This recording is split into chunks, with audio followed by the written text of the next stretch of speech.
Sony Xperia Z4 Tablet, expected June 2015. Prepare to be confused, because the Sony Xperia Z4 Tablet is not a follow-on from the Xperia Z3 Tablet, because that doesn't exist unless you count the mini version, but instead it follows on from last year's Xperia Z2 Tablet. The reason for this somewhat odd naming convention is to keep the name of the tablets in step with Sony's flagship smartphone, which is updated on a 6-month cycle. The Z4 is quite an improvement over the Z2 with a 10.1-inch 2560 by 1600 pixel display compared to 1920 by 1200 on the old one. Inside is an octa-core 2GHz 64-bit processor with 3GB of RAM and 32GB of onboard flash plus a microSD slot, so it has a faster CPU and more storage. Inside is a 6000 mAh battery as before, and it is a little slimmer and lighter than the previous model.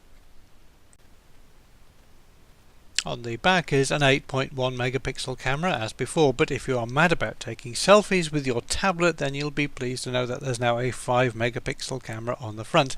An FM radio is a nice touch, but perhaps one day we'll start seeing digital radios in this type of device as well. As ever, there are a variety of accessories that can go with the tablet. The Sony Xperia Z4 Tablet is available in LTE or Wi-Fi only versions. As is typical for a Sony device, this is all metal and glass, and Sony have made it waterproof and dustproof to IP65 and IP68 standards. This is an Android 5.0 device which has all the features you would expect in a high-end Android tablet, plus all the enhancements make Sony tablets a bit more entertaining and slick than some rivals, such as PlayStation integration and excellent multimedia capabilities. Sony say that the Xperia Z4 tablet should be available from June onwards in black or white colours.